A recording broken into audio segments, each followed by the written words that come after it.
and welcome to Kulay's Forever TV. My name is Aaron MC, your presenter today, and we will be going on around the transfers happened this summer. So let's get into it. Yeah.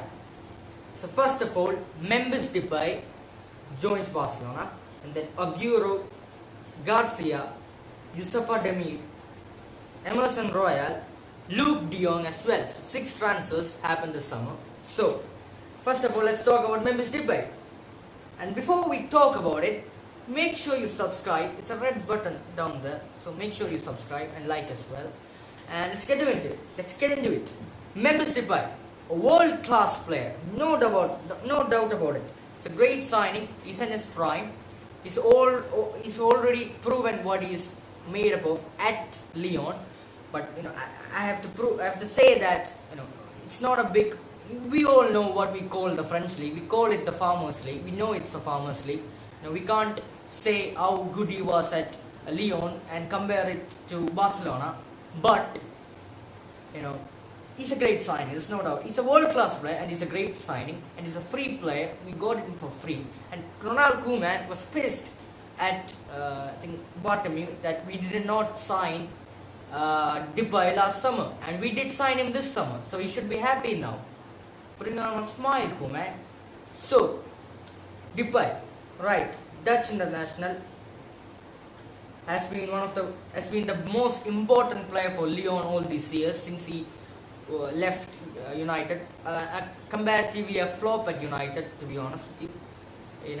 A young boy at Eindhoven going to United, being a flop, and rejuvenated himself at Lyon. He's a great player. And thing about Memphis Depay, what I like about him the most is that he can play as a left winger and a striker as well. And he's a great player. He's a Dutch. He has worked under Koeman before in the Dutch national team, and he knows how Koeman's system is, whatever it is. Because I don't know. Sometimes he plays with a free-flowing football, counter-attack, possession, slow possession, long balls. It's confusing sometimes. Sometimes he plays with a 5 at the back system. Sometimes with a 4 at the back system. It varies. It goes on.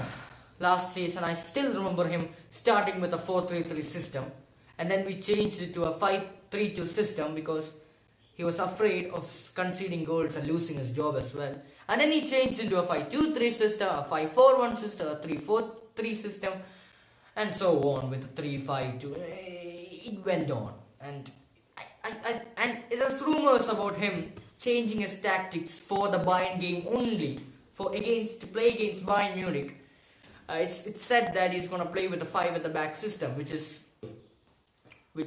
idiotic, if I'm being honest with you. Because are you that afraid of Bayern? I know they humiliated us 2 years ago, but I don't care. Because we need to defeat Bayern, no matter what. So, yeah, Depay has already showed what he's made up of since joining for Barcelona. His goal against Bilbao, what a beauty. And that goal was the goal of the month.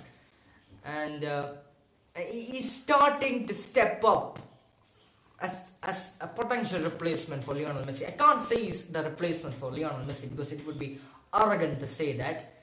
But he can step up for Messi. He can do what Messi used to do. Not in a creative sense of saying, or a technical sense of saying, but he can score goals and provide as well. That's what Depay can do. And he can be the star of the team. And that's what I want him to become. And I believe that he can become that.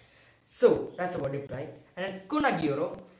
About Aguero, it's a funny situation because I still remember we sold Luis Suarez because of his enormous wage bill, and also because he's 33 years old.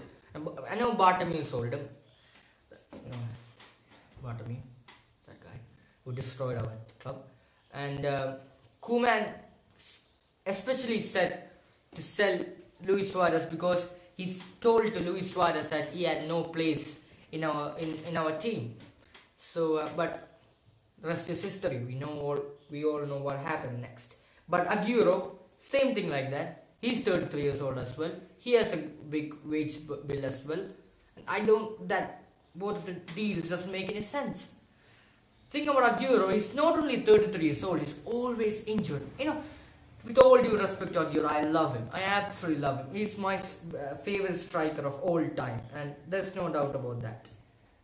And yeah, oh, my laptop has just gone off.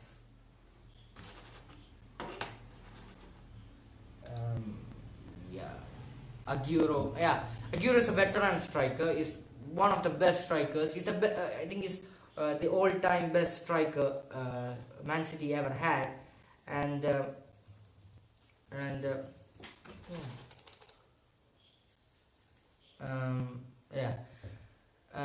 and then we bought Yusufa Demir from Rapid Vienna for a loan deal, and don't know much about him because I don't.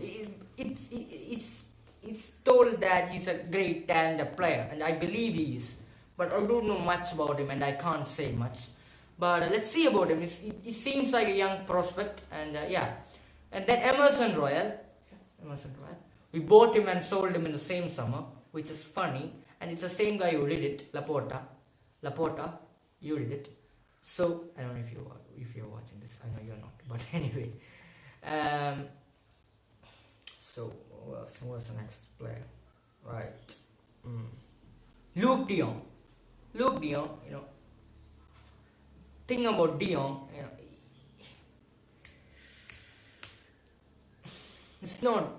He's a good player. I know Koeman said he's more dangerous than Neymar and Kroos because he can head the ball and Neymar can't head the ball as well as Luuk de Jong. But to say that he's a striker for Barcelona, I don't think so. It's more like Martin Braithwaite 2.0. That's all I feel like. But he's better than Martin Braithwaite, I can say that. But at the end of the day, he's a Barcelona player, and I will support him no matter what. Because if we don't, then who will?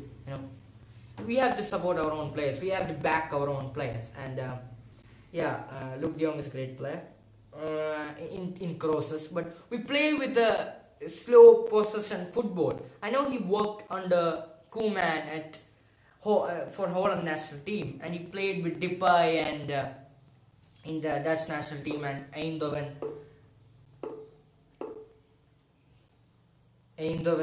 connections, and also Luuk de Jong.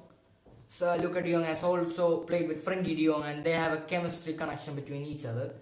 And it's all good, only if you know how to pass in between spaces. And I don't think Luuk de Jong is that talented in terms of speaking. I don't think so. But let's see about Luuk de Jong. I think he's a dangerous player on crosses, but apart from him, I can't see anything he's good at apart from crosses. We don't play with the crossing football. We don't have players like Trent Alexander-Arnold and Andy Robertson who can cross the ball into the box just so he can head the ball. We don't have those players. We don't have those players who can cross the ball. That's a problem for De Jong, because I know Jordi Alba used to do crosses which made no sense at all. But let's see with him. And it's said that Luuk de Jong will start in the match against Bayern Munich because of Martin Braithwaite's injury. He will be out for 3-4 months, and we all wish him a fast recovery. Although we have said he's goat weight and all, we have called him different names, but at the end of the day, he's a Barcelona player, and that's all that matters. He's a Barcelona player, and that's all that matters. And we gotta pray for his recovery, and let's hope he will be recovered. It's said that he will be out for 3 to 4 months, but let's hope it's not that bad. So and then so that's about the transfers of this summer. Now we will be doing a show later tomorrow, the Barca Bayern preview. Big match coming on this weekend, Wednesday in our time. I think it's 15th of September at 1:30 a.m. or 12:30 a.m. Not sure about it. But yeah, um, it's a big match against Bayern. A match that we can get revenge against them, and I would love a victory. I predict a 2-1 victory because I want us to win. But Bayern is always dangerous, even if they have players, even if their players like David Alaba and Boateng went. It doesn't matter what happened with them. They will always be good. They're Bayern Munich, and we have to be afraid of Bayern Munich. And yeah, um, yeah, that's about it. Then see you later tomorrow. We will be doing a Barca Bayern preview, as I said before, and subscribe and share to others as well. So yeah, bye.